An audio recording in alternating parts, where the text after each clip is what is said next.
According to Article 1, the territory of India can be classified into three categories. Number one, territories of the states, union territories, territories that may be acquired by the government of India at any time.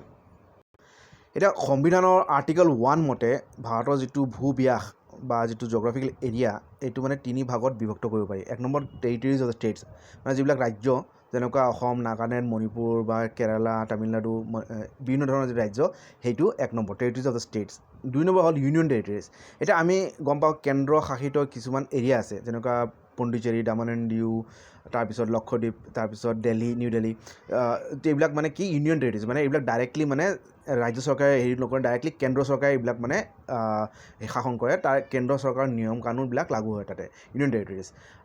3 number হ'ল territories that be acquired by the government of India at any time. আৰু 3 number যিকোনো মানে territory যিবিলাক ধৰক এতিয়া 1975 পিছত যেনেকুৱা ছিক্কিম ভাৰতত মানে যেনেকুৱা অংশ যোগদান কৰিলে, তেনেকুৱা মানে বিভিন্ন যিবিলাক ষ্টেটবিলাক নতুন নতুন ভাৰতৰ লগত যোগ হ'ব, সেইবিলাকো মানে ভাৰতৰ টেৰিটৰিত সোমাই যাব, ভাৰতৰ ভূব্যাসত সোমাই যাব। তাৰমানে ভৱিষ্যত যদি ধৰক আজিৰ পৰা 10 বছৰ বা 50 বছৰ পিছত যদি কিবা এটা বেলেগ এটা ৰাজ্য যদি বেলেগ এটা দেশ যদি ভাৰতত সোমাব বিচাৰে, তেতিয়া সেইটোও মানে সেইখিনি আৰ্টিকল 1ত আহি যাব, আৰু সেইবিলাক টেৰিটৰিজ অফ ইণ্ডিয়া বা ভাৰতৰ ভূব্যাস জিঅ'গ্ৰাফিকেল এৰিয়াত মানে এই সোমাই যাব বা অন্তৰ্ভুক্ত হ'ব। এইবিলাক মানে আৰ্টিকল 1ত উল্লেখিত আছে। এতিয়া আগলৈ চাওঁ। The names of states and union territories and their territorial extent are mentioned in the first schedule of the Constitution. এতিয়া এইবিলাক টেৰিটৰি যিবিলাক মানে ৰাজ্যসমূহৰ যিবিলাক নামাকৰণ বা ইউনিয়ন টেৰিটৰিজৰ নামাকৰণবিলাক ক'ত লিখা আছে, এইবিলাক মেনশ্যন কৰা আছে, উল্লেখিত আছে। আৰু এই ৰাজ্যবিলাক বা ইউনিয়ন টেৰিটৰি যিটো ব্যাস, টেৰিটৰিয়েল এক্সটেণ্ট ভূব্যাস, এইটোও মানে মেনশ্যন কৰা আছে।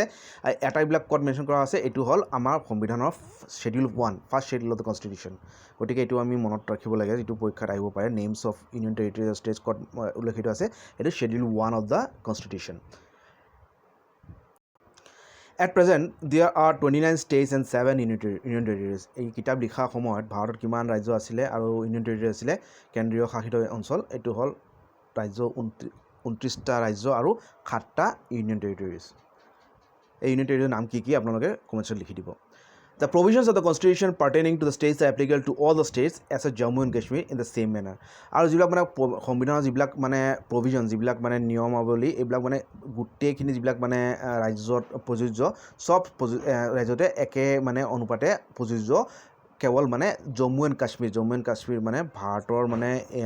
সংবিধান এই কিতাপ লিখাৰ সময়ত ভাৰতৰ মানে ৰাজ্যসমূহৰ অন্তৰ্ভুক্ত নাছিলে, তাৰে মানে জম্মু এণ্ড কাশ্মীৰৰ আৰ্টিকল 370 মানে বেলেগ মানে সিহঁতৰ জম্মু এণ্ড কাশ্মীৰৰ বেলেগ এটা কনষ্টিটিউশ্যন বা আৰ্টিকলত অন্তৰ্ভুক্ত আছিলে। গতিকে সেই সময়ত জম্মু এণ্ড কাশ্মীৰ মানে এতিয়ালৈকে মানে ৰাজ্য হিচাপে ঘোষণা কৰা হোৱা নাই। গতিকে জম্মু এণ্ড কাশ্মীৰৰ নিয়মাৱলী ভাৰতৰ অন্য ৰাজ্যতকৈ বেলেগ আছিলে বা বেলেগ আছে। However, the special provisions under Part 21 applicable to the states of Maharashtra, Gujarat, Nagaland, Assam, Manipur, Andhra Pradesh, Telangana, Sikkim, Mizoram, Arunachal Pradesh, Goa and Karnataka override the general provisions related to the states as a class. কিন্তু এই চব ৰাজ্যৰে মানে একে প্ৰভিজনছ, সংবিধান যিবিলাক নিয়মাৱলী যিবিলাক দিয়া আছে, চব ৰাজ্যৰে একেহাৰে প্ৰযোজ্য। কিন্তু আণ্ডাৰ পাৰ্ট 21 কি এই কিছুমান ৰাজ্যৰ মানে স্পেচিয়েল প্ৰভিজনছ দিয়া হৈছে, যেনেকুৱা আমাৰ ষ্টেটবিলাক হ'ল কোনো মহাৰাষ্ট্ৰ, গুজৰাট, নাগালেণ্ড, অসম, মণিপুৰ,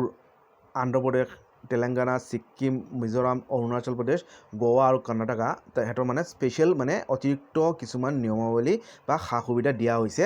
আৰু সিহঁতক মানে বেলেগ এটা কেটেগৰী ৰখা হৈছে সেই হিচাপে, যিটো মানে ফাৰ্ষ্ট শ্বেডিউলত যিখিনি মানে ৰাজ্যসমূহ যিবিলাক নিয়মাৱলীৰ প্ৰয়োজন আছিলে, সেইবিলাক মানে এইবিলাক ৰাজ্যত মানে তেওঁলোকৰ যিটো স্পেচিয়েল প্ৰভিজনছ, অতিৰিক্ত যিবিলাক প্ৰয়োজন দিয়া হৈছে, নিয়মাৱলী দিয়া হৈছে, সেইটো কাৰণে আগৰ নিয়মাৱলী যিটো ফাৰ্ষ্ট শ্বেডিউলত যিবিলাক নিয়মাৱলী ইমান মানে সেইবিলাক প্ৰযোজ্য নহয়, বৰঞ্চ যিবিলাক পাৰ্ট 21 যিবিলাক মানে নিয়মাৱলী দিয়া হৈছে সেইবিলাকে প্ৰযোজ্য। Further, the 5th and 6th schedules contain separate provisions with respect to the administration of scheduled areas and tribal areas within the states. এতিয়া ধৰক আৰু এটা আমি 5th schedule আৰু 6th schedule এইটো আহে পৰীক্ষাত, মানে এইবিলাকত মানে 5th schedule আৰু 6th scheduleত কি হয়, মানে স্পেচিয়েল প্ৰভিজনছ ছেপাৰেটকৈ মানে প্ৰভিজনছ উল্লেখিত আছে। কিহৰ বাবে? এইটো হ'ল আমাৰ respect to the schedule areas আৰু ট্ৰাইবেল এৰিয়াজ, মানে শ্বেডিউল এৰিয়া আৰু ট্ৰাইবেল এৰিয়াৰ কাৰণে এই 5th schedule আৰু 6th scheduleৰ আণ্ডাৰত মানে স্পেচিয়েল প্ৰভিজন দিয়া হৈছে। চ' বন্ধুসকল, এটা গুৰুত্বপূৰ্ণ আমি তথ্য এটা পাওঁ যে 5th আৰু 6th schedule মানে পঞ্চম আৰু যিটো ষষ্ঠ যিটো ছিডিউলছ এইটো বহুত ইম্পৰ্টেণ্ট পৰীক্ষাত সুধিয়ে থাকে তাৰ মাজত এই দুটাৰ মাজত ডিফাৰেঞ্চটো কি বা পাৰ্থক্যটো কি এই ফিফ্থ ছিডিউলটো হ'ল মানে যিবিলাক ট্ৰাইবেল এৰিয়া যেনেকৈ অন্ধ্ৰপ্ৰদেশ তেলেংগানা ওড়িশা ঝাৰখণ্ড ছত্তীশগড় এইবিলাক যিবিলাক ট্ৰাইবেল এৰিয়া আছে মানে উত্তৰ পূৰ্ব ভাৰতৰ বাহিৰে যিবিলাক মানে ট্ৰাইবেল এৰিয়া আছে সেই ট্ৰাইবেল এৰিয়াৰ যিবিলাক মানে ট্ৰাইবেল এৰিয়া সেইবিলাক মানে ফিফ্থ ছিডিউলৰ আণ্ডাৰ আহে কিন্তু ছিক্স ছিডিউলৰ আণ্ডাৰত কোনবিলাক আহে সেইবিলাক অকল চাৰিটা ৰাজ্য অসম মণিপুৰ অসম মিজোৰাম মেঘালয় আৰু ত্ৰিপুৰা মানে যিটো নৰ্থ ইষ্টৰ মানে এই চাৰিটা ৰাজ্য আমাৰ ছিক্স ছিডিউলৰ আণ্ডাৰ আহে মানে ষষ্ঠ ছিডিউলত আণ্ডাৰত আহে মানে আমাৰ এই চাৰিটা ষ্টেটৰ যিটো ছিডিউল হ'ব ট্ৰাইবেল এৰিয়াবিলাক এই ছিডিউলৰ আণ্ডাৰত মানে অন্তৰ্ভুক্ত আৰু তাৰ নিয়ম কানুনবিলাক বেলেগ আৰু এইবিলাক এই চাৰিটা ৰাজ্যৰ বাহিৰে যিবিলাক মানে ফিফ্থ ট্ৰাইবেল এৰিয়া আছে অনুসূচিত জাতি বা জনজাতি সেইবিলাক এৰিয়াত মানে ফিফ্থ ছিডিউলৰ আণ্ডাৰত এইবিলাক নিয়ম কানুন আছে স্পেচিয়েল প্ৰভিজনছ পায় স্পেচিয়েল মানে অলপমান নিয়ম বা সা সুবিধা পায় সেইবিলাক মানে লাগু হৈ আছে যেনেকৈ অসমত যেনে ছিক্স ছিডিউল ট্ৰাইবেল এৰিয়া যেনেকুৱা আমাৰ ধৰক BTC বা ধৰক ডিমা হাছাও এৰিয়া কাৰ্বি আংলং এৰিয়া এইবিলাক ক'ত আহিব এইবিলাক ছিক্স ছিডিউলত আহিব ঠিক এইদৰে মেঘালয় বা মিজোৰাম বা ত্ৰিপুৰা মানে ট্ৰাইবেল এৰিয়াবিলাক মানে ছিক্স ছিডিউলৰ আণ্ডাৰত আহিব বা ঝাৰখণ্ড বা ছত্তীশগড় বা তেলেংগানা বা অন্যান্য ভাৰতৰ ৰাজ্যৰ যিবিলাক মানে ট্ৰাইবেল এৰিয়া আছে সেইবিলাক মানে ফিফ্থ ছিডিউলত আহিব চ' গতিকে এইটো মানে এইবিলাক এই তথ্যখিনি বা ইয়াৰ ডিফাৰেঞ্চ ফিফ্থ ছিডিউল ছিক্স ছিডিউলৰ ডিফাৰেঞ্চ প্ৰায় পৰীক্ষাত সুধিয়ে থাকে আৰু এইবিলাক আমি জানি ৰাখিলে ভাল মানে পৰীক্ষাত প্ৰায় আহে মানে ইম্পৰ্টেণ্ট এটা topic fifth schedule six schedule আৰু তাৰ মানে প্ৰভিজনছটো কি আৰু কিহৰ কোনবিলাক এৰিয়া মানে এই ফিফ্থ ছিডিউল আৰু ছিক্স ছিডিউলৰ আণ্ডাৰত সামৰি লৈছে চ' এইখিনি আমি জানি ল'লে ভাল Notably, the territory of India is a wider expression than a Union of India because the latter includes only states while the former includes not only states but also union territories and territories that may be acquired by the government of India at any future time. এতিয়া যিটো territory of India আৰু যিটো Union of India দুটা মানে কথন আছে এই তাৰ মাজত পাৰ্থক্যটো কি মানে যিটো মানে Union of India কি বুজায় অকল যিবিলাক ষ্টেটছ মানে ভাৰতৰ যিবিলাক ৰাজ্য বৰ্তমানত আছে সেইবিলাককে বুজায় কিন্তু যিটো টেৰিটৰি অফ ইণ্ডিয়া এইটো কি বুজায় এইটো বুজায় the includes not only state মানে এইবিলাক ৰাজ্য যিবিলাক আছে সেইবিলাকো নুবুজায় বৰঞ্চ তাৰ লগে যিবিলাক ইউনিয়ন টেৰিটৰি আছে কেন্দ্ৰীয় শাসিত যিবিলাক অঞ্চল আছে সেইবিলাক আৰু যিবিলাক টেৰিটৰি যিবিলাক অঞ্চল মানে ভাৰতে ভৱিষ্যত কালত মানে যদি একুৱায়াৰ কৰে ভাৰতত সংমিশ্ৰিত কৰে বা সোমাই দিয়ে তেতিয়াহ'লে সেইবিলাকো মানে এই টেৰিটৰি অফ ইণ্ডিয়াত সোমাই যাব কিন্তু ইউনিয়ন অফ ইণ্ডিয়া যদি কোৱা হয় ইউনিয়ন অফ ইণ্ডিয়া অকল মানে যিবিলাক ষ্টেটছ ৰাজ্যবিলাক সেইবিলাকে সোমাই আছে আৰু টেৰিটৰি অফ ইণ্ডিয়াত মানে ইউনিয়ন কেন্দ্ৰীয় শাসিত অঞ্চল মানে যিমানখিনি ভাৰত যিমানখিনি মানে ইণ্ডিয়া বুলি সোমাই আছে ইণ্ডিয়া সেইবিলাক গোটেইখিনি টেৰিটৰি অফ ইণ্ডিয়াত সোমাই আছে যেনেকৈ যিমান union territory Andaman and Nicobar islands তাৰপিছত লক্ষদ্বীপ দামন ডিউ পণ্ডিচেৰী সব গোটেইখিনি মানে টেৰিটৰি অফ ইণ্ডিয়াত সোমাই আছে আৰু ইউনিয়ন অফ ইণ্ডিয়াত অকল ৰাজ্যসমূহবিলাক সোমাই আছে এতিয়া আগলৈ চাওঁ the states are the members of the federal system and share a distribution of powers of the centre the union territories and the acquired territories on the other hand are directly administered by the central government এইটো আগতে আলোচনা কৰিছোঁ যেতিয়া ৰাজ্যসমূহ আৰু union টেৰিটৰিৰ মাজত পাৰ্থক্য কি the states R members of মানে যিটো ভাৰতৰ যিটো ফেডাৰেল ছিষ্টেম এই ফেডাৰেল ছিষ্টেম মানে যিটো ইউনিটেৰী ফেডাৰেল ছিষ্টেম এই ফেডাৰেল ছিষ্টেমৰ যিটো অন্তৰ্ভুক্ত মানে ষ্টেটছবিলাক মানে মেম্বাৰ ফেডাৰেল ষ্ট্ৰাকচাৰৰ অন্তৰ্ভুক্ত মানে ষ্টেটছ আৰু মানে যিটো চেণ্টাৰ আৰু ৰাজ্যৰ মাজত যিটো পাৱাৰ ডিষ্ট্ৰিবিউশ্যন মানে পাৱাৰ বিভক্তিকৰণ কৰা হয় মানে কিছুমান পাৱাৰ চেণ্ট্ৰেল গভৰ্ণমেণ্টৰ আণ্ডাৰত দিয়া হৈছে আৰু কিছুমান মানে পাৱাৰ আমাৰ ৰাজ্য চৰকাৰৰ আণ্ডাৰত দিয়া হৈছে যেনেকৈ union list state list concurrent list union লিষ্টত থাকিব যিবিলাক কেন্দ্ৰ চৰকাৰৰ আণ্ডাৰত যিবিলাক পাৱাৰ ষ্টেট লিষ্টত যিবিলাক মানে ৰাজ্য চৰকাৰৰ আণ্ডাৰত পাৱাৰ আৰু কনকাৰেণ্ট লিষ্ট মানে ৰাজ্য চৰকাৰ ৰাজ্য চৰকাৰ কেন্দ্ৰ চৰকাৰৰ মাজত দুয়োটাৰ মাজত যিবিলাক পাৱাৰ আছে দুয়োটাৰ মাজতে শ্বেয়াৰ কৰা যিবিলাক পাৱাৰ সেইবিলাক মানে কনকাৰেণ্ট লিষ্টত আছে চ' এইখিনি মানে মেইন ডিফাৰেঞ্চ মানে ইউনিয়ন টেৰিটৰিজ আৰু ৰাজ্যসমূহৰ মাজত আৰু ঠিক সেইফালে মানে যিবিলাক মানে ইউনিয়ন টেৰিটৰি আৰু একুৱাৰ্ড টেৰিটৰি যিবিলাক টেৰিটৰি একুৱায়াৰ কৰিব ভাৰতে ভৱিষ্যত বা বৰ্তমান এইবিলাক মানে সেইবিলাক ডাইৰেক্টলি মানে কোনে শাসন কৰিব এইবিলাক মানে প্ৰচলন কৰিব এইবিলাক এডমিনিষ্ট্ৰেশ্যন হ'ব চেণ্ট্ৰেল গভৰ্ণমেণ্ট কেন্দ্ৰ চৰকাৰে সেইবিলাক মানে ৰাজ্যবিলাক এইবিলাক এৰিয়াবিলাক শাসন কৰিব কেন্দ্ৰীয় শাসিত এৰিয়াত অন্তৰ্ভুক্ত হ'ব Being a sovereign state, India can acquire foreign territories according to the modes recognized by international law. That is, cession following treaty, purchase, gift, lease or plebiscite, occupation hitherto occupied by a recognized ruler, conquest or subjugation. এতিয়া চাওক ভাৰত এটা সাৰ্বভৌমিত্ব এটা থকা এটা ৰাষ্ট্ৰ গতিকে being a sovereign India ভাৰতৰ সেই অনুপাতে মানে ভাৰতে অধিগ্ৰহণ কৰিব পাৰিব ফৰেন টেৰিটৰি যিকোনো মানে বিদেশী এৰিয়া বা ইলাকা যিবিলাক অঞ্চল আছে সেইবিলাক মানে অধিগ্ৰহণ কৰিব পাৰিব নিজৰ এৰিয়াত সোমাই ল'ব পাৰিব একোটি মানে কিহৰ আণ্ডাৰত যিবিলাক ইণ্টাৰনেশ্যনেল ল নিয়ম কানুন প্ৰযোজ্য অনুপাতে সেইবিলাক নিয়ম কানুন যিবিলাক নিয়ম আছে তাৰ অনুপাতে যদি বেলেগ ফৰেন টেৰিটৰি একুৱায়াৰ কৰিব পাৰে অঞ্চলত নিজৰ অধিগ্ৰহণ কৰিব পাৰে ভাৰতে ৰাজ্যক সোমাই ল'ব পাৰিব এটি ছেশ্যন মানে কিছুমান যদি ৰাজ্য ভাৰতত সোমাই লয় ছেশ্যন হয় মানে ভাৰতৰ অন্তৰ্ভুক্ত হৈ যায় কিহৰ পৰা কোনো চুক্তিৰ ফলত ফলোইং ট্ৰিটি বা পাৰ্চেজ ভাৰতে যদি কিনি লয় বা কোনো বেলেগ বহিৰাজ্যৰ যদি বহিৰ্দেশে যদি গিফ্ট দিয়ে কোনো কিবা অঞ্চল তাৰপিছত লিজ মানে কিছুমান ভাড়াত বা লিজত লয় যদি বা প্লেবিস্কাইট যদি মানে তাতে কোনো ভোট হয় বা যেনেকুৱা ভোট যেনেকুৱা যেতিয়া জম্মু এণ্ড কাশ্মীৰ যদি ভোট হয় বা লাডাখত ভোট হয় যদি তেওঁলোকে কয় তেওঁলোকে পাকিস্তান নাযায় বা ইণ্ডিয়াত থাকিব সেইটো প্লেবিস্কাইট তো সেই অনুপাতেও মানে কিছুমান অঞ্চল মানে বা পাক অকুপাইড কাশ্মীৰ তাতে যদি ভোট হয় আৰু যদি কয় যদি সেইখিনি অঞ্চলৰ মানুহে যে কয় যে তেওঁলোকে পাকিস্তানত নাথাকে বা পাকিস্তানত নাথাকে ইণ্ডিয়াত সোমাই যাব তেতিয়া এইটো হ'ল গণমত বা ভোটৰ প্লেবিস্কাইট ভোটৰ অধিকাৰত মানে এইটো নিৰ্ধাৰিত কৰা হ'ব যে এইখিনি মানুহ এইখিনি এৰিয়া ভাৰতত সোমাই যাব গতিকে এইবিলাক কিছুমান প্ৰচেছ কিছুমান ধাৰা যাৰ দ্বাৰা মানে কি কৰিব পাৰি বহিৰাজ্যৰ যিবিলাক এৰিয়া তাৰ মানে ভূমি ভাৰতত সোমাই ল'ব পাৰি তাৰপিছত অকুপেশ্যন মানে এই অকুপেশ্যন মানে ভাৰতে অকুপাই কৰিব পাৰিব মানে দখল কৰিব পাৰিব কিন্তু এইটো কণ্ডিশ্যন এটা মানে কণ্ডিশ্যন প্ৰযোজ্য ইয়াতে মানে কণ্ডিশ্যন হ'ব হেৰি হ'ব সেইবিলাক সেই অঞ্চলটো মানে এতিয়ালৈকে কোনো বহিৰ্দেশে অকুপাই কৰা হ'ব নালাগিব যেনেকুৱা ধৰক আপোনাৰ ভূটান বা যিকোনো দেশ ভূটান বা নেপাল তাৰে বেলেগ এটা ৰেকগনাইজ ৰুলাৰ আছে তাৰে ৰজা আছে বা ৰুলাৰ আছে মন্ত্ৰী আছে সেইবিলাক যদি এৰিয়া ভাৰতে অকুপাই কৰে দখল কৰিব নোৱাৰিব আন্তঃৰাষ্ট্ৰীয় নিয়ম উলংঘন কৰা হ'ব যদি UN ৰুল আছে সেইবিলাক উলংঘন কৰা হ'ব কিন্তু যিটো এনেকুৱা এৰিয়া থাকে যিটো মানে কোনো মানে ধৰক কিবা আইলেণ্ড এটা বংগোপসাগৰত বা ইণ্ডিয়ান অ'চেন আছে সেইটো মানে এতিয়ালৈকে অধিগ্ৰহণ কৰা হোৱা নাই তো সেইবিলাক এৰিয়া যদি এতিয়ালৈকে তাতে কোনো ৰজা নাই বা মন্ত্ৰী নাই আৰু ভাৰতে যদি সেইবিলাক দখল কৰে তেতিয়া সেইবিলাক এৰিয়া ভাৰতত সোমাই যাব মানে আপনা মানে নিজে সোমাই যাব আৰু 2 নম্বৰ কনকুৱেষ্ট ভাৰতে যদি যুদ্ধ জয় কৰে কোনো বহিৰাষ্ট্ৰৰ লগত আৰু তেতিয়া মানে সেই ৰাজ্যৰ অংশবিলাক দখল কৰিব পাৰিব সোমাই ল'ব পাৰিব বা ছাবজুগেশ্যন কোনো বেলেগ যদি এৰিয়াক মানে দেশক যদি মানে কি কৰে দমন কৰাৰ পিছতো সেই এৰিয়াৰ সেই জেগা বা ৰাষ্ট্ৰৰ ভূমিও ভাৰতে অধিগ্ৰহণ কৰিব পাৰিব এইবিলাক কিছুমান প্ৰচেছ আৰু ইয়াৰে উদাহৰণস্বৰূপে আমি ল'ব পাৰোঁ যিবিলাক মানে ভাৰতে আগতো মানে বহিৰাষ্ট্ৰৰ ভূমি অধিগ্ৰহণ কৰিছে যেনেকুৱা কেইবাটাও মানে বহিৰাষ্ট্ৰ মানে বিদেশী এৰিয়া যেনেকুৱা দাদৰা এণ্ড নগৰ হাভেলী এইটো এটা ইউনিয়ন টেৰিটৰি তাৰপিছত গোৱা ডামান এণ্ড ডিউ তাৰপিছত পুডুচেৰী এইবিলাক সব ইউনিয়ন টেৰিটৰি তাৰপিছত ছিকিম এইবিলাক সব ভাৰতে মানে অধিগ্ৰহণ কৰিছে বেলেগ ৰাষ্ট্ৰৰ পৰা বহিৰাজ্যৰ পৰা ছিকিম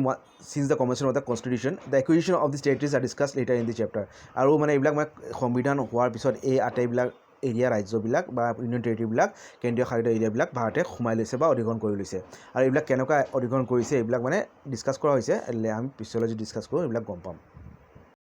এতিয়া Article 2 empowers the Parliament to admit into the Union of India or establish new states on such terms and conditions as it thinks fit আৰু Article 2 এইবিলাক মানে যিবিলাক নিয়মাৱলী যিবিলাক মানে পাৱাৰ দিয়ে পাৰ্লিমেণ্টক মানে যিকোনো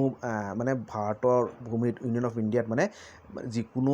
বহিৰাষ্ট্ৰ এৰিয়া বা বহিৰাজ্য বহিৰ্দেশৰ এৰিয়া বা যিকোনো ফৰেন লেণ্ড মানে ভাৰতে একুৱায়াৰ কৰিব পাৰিব আৰু ভাৰতৰ এই ভূ-ব্যাসত সোমাই ল'ব পাৰিব ইউনিয়ন অফ ইণ্ডিয়াত অৰ এষ্টাব্লিছ নিউ ষ্টেটছ মানে যিকোনো মানে নতুন ৰাজ্যও মানে ভাৰতৰ ৰাজ্যৰ পৰা সৃষ্টি কৰিব পাৰিব এটা ৰাজ্যক বিভক্ত কৰি 2-3টা ৰাজ্য বনাব পাৰিব on Shah terms and condition মানে যিকোনো মানে যিটো পাৰ্লিমেণ্টে যদি ভাবে এইটো মানে ৰাইট কণ্ডিশ্যন বা যদি ভাবে এইটো মানে উচিত তেতিয়া মানে এনেকুৱা ধৰণৰ একশ্যন ল'ব পাৰিব ভাৰতৰ পাৰ্লিমেণ্টে এইটো কোনে দিয়ে Article 2 মানে এইটো পাৱাৰ দিয়ে এম্পাৱাৰ কৰে ভাৰতৰ কনষ্টিটিউশ্যনে পাৰ্লিমেণ্টৰ এইটো পাৱাৰ দিয়ে Thus, Article 2 grants two powers to the Parliament, power to admit into the Union of India new states and the power to establish new states. এতিয়া এইটো বহুত ইম্পৰ্টেণ্ট Article 2 কি পাৱাৰ দিয়ে ভাৰতৰ যিটো পাৰ্লিমেণ্ট সাংসদক কি দিয়ে এক নম্বৰ হ'ল দুটা পাৱাৰ দিয়ে হ'ল to power to admit into the union of India new states মানে ভাৰত গণৰাজ্যত মানে নতুন ৰাজ্যক বহিৰাজ্য বা বিদেশী ৰাষ্ট্ৰ বা বহিৰাষ্ট্ৰ যিকোনো ৰাজ্যক মানে এৰিয়াক মানে ভাৰতক অন্তৰ্ভুক্ত কৰিব পাৰে into the union of India into new states 2 number হ'ল the power to establish new states 1 number হ'ল বহিৰাজ্য ভাৰতত সোমাই দিব পাৰে আৰু 2 নম্বৰ পাৱাৰ হ'ল মানে ভাৰতৰ এটা ৰাজ্যক বিভক্ত কৰি দুটা তিনিটা ৰাজ্য সৃষ্টি কৰিব পাৰে যেনেকুৱা মেঘালয় হৈ গ'ল মানে অসমৰ পৰা মেঘালয় হ'ল অৰুণাচল প্ৰদেশ হ'ল মিজোৰাম ওলাল তেনেকুৱা মানে এটা ৰাজ্যক বিভক্ত কৰি কেইবাটাও ৰাজ্য বনাব পাৰে গতিকে এতিয়া আমি গম পালোঁ আৰ্টিকেল 2 কি আৰু তাৰ আণ্ডাৰত কি পাৱাৰ আছে পাৰ্লিমেণ্টক ভাৰতৰ সাংসদক মানে পাৰ্লিমেণ্টক কি মানে পাৱাৰ দিয়ে ক্ষমতা দিয়ে এই আৰ্টিকেলে the first refers to admission of states which are already in existence while the second refers to establishment of states which are not in existence before এতিয়া প্ৰথমটো হ'ল মানে ভাৰত গণৰাজ্যত সোমাই যাব যিবিলাক ৰাজ্য অলৰেডি আছে কিন্তু ভাৰত গণৰাজ্যত সোমোৱা নাই সেইবিলাক মানে ফাৰ্ষ্ট কণ্ডিশ্যন আৰু ছেকেণ্ডটো হ'ল মানে যিবিলাক নতুন ষ্টেটছ এতিয়ালৈকে নাই প্ৰথমটো হ'ল যিবিলাক ষ্টেটছ ৰাজ্য আছে কিন্তু ভাৰত গণৰাজ্যত সোমোৱা নাই সিহঁতক সোমাই দিব আৰু দুই নম্বৰ যিটো পাৱাৰ সেইটো হ'ল এষ্টাব্লিছ ষ্টেটছ মানে যিবিলাক ৰাজ্য এতিয়ালৈকে নাই সিহঁতক নতুন বেলেগ ৰাজ্যত মানে সিহঁতক সৃষ্টি কৰা হ'ব যেনেকুৱা আপোনাৰ বিহাৰক বিভক্ত কৰি ঝাৰখণ্ড হ'ল তাৰপিছত আপোনাৰ উত্তৰাখণ্ড হৈ গ'ল ইউ পি বিভক্ত কৰি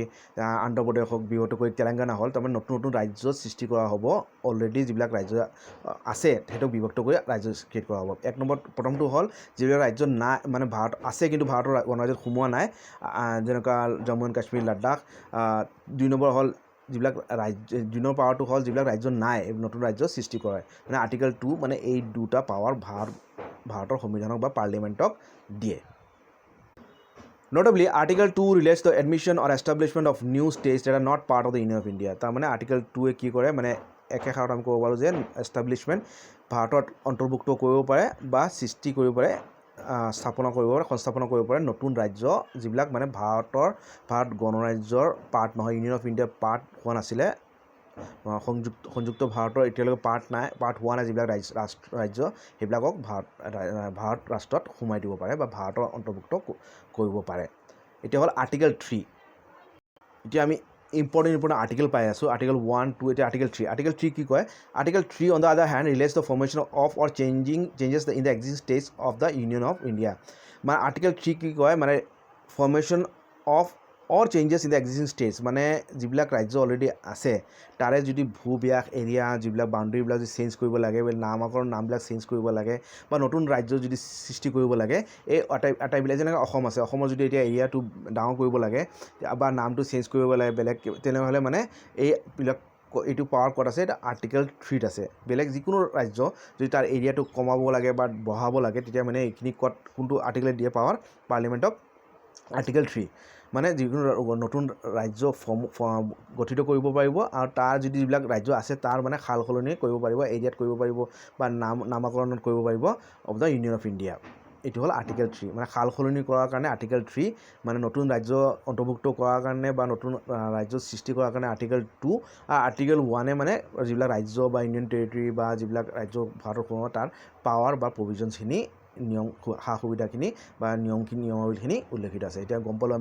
বিস্তাৰিতভাৱে আৰ্টিকেল 1 2 আৰু 3 মাজত ডিফাৰেঞ্চ এতিয়া একেষাৰত আমি ক'ব বিচাৰোঁ যে আৰ্টিকেল 3 কি কৰে in other words article 3 deals the internal readjustment inter se of the territories of the constituent states of the union of India মানে ভাৰতৰ ৰাজ্যৰ ভিতৰত যদি কিবা সাল সলনি কৰিব লাগে ইণ্টাৰনেল ৰিএডজাষ্টমেণ্ট যিবিলাক মানে আকৌ এডজাষ্টমেণ্ট কৰিব লাগে ৰিএডজাষ্টমেণ্ট সাল সলনি কৰিব লাগে টেৰিটৰিজ অফ দ্য ইণ্টাৰছে মানে ভিতৰত বাহিৰত নহয় তাৰে ভিতৰত ৰাজ্যৰ ভিতৰত যিবিলাক চেঞ্জ কৰিব লাগে নামত হওক এৰিয়াত হওক বাউণ্ডেৰীত হওক এইবিলাক মানে territories states of union India মানে আৰ্টিকেল 3 মানে ইণ্টাৰনেল যিবিলাক ৰিএডজাষ্টমেণ্ট এইবিলাক কৰে আৰ্টিকেল 3 আণ্ডাৰত গতিকে আমি এতিয়া গম পালোঁ আৰ্টিকেল 1 2 আৰু 3 of the constitution of India Bharat গণৰাজ্যৰ সংবিধানৰ আৰ্টিকেল 1 2 3 মানে ডিটেইলছত আমি গম পালোঁ আৰু যাৰে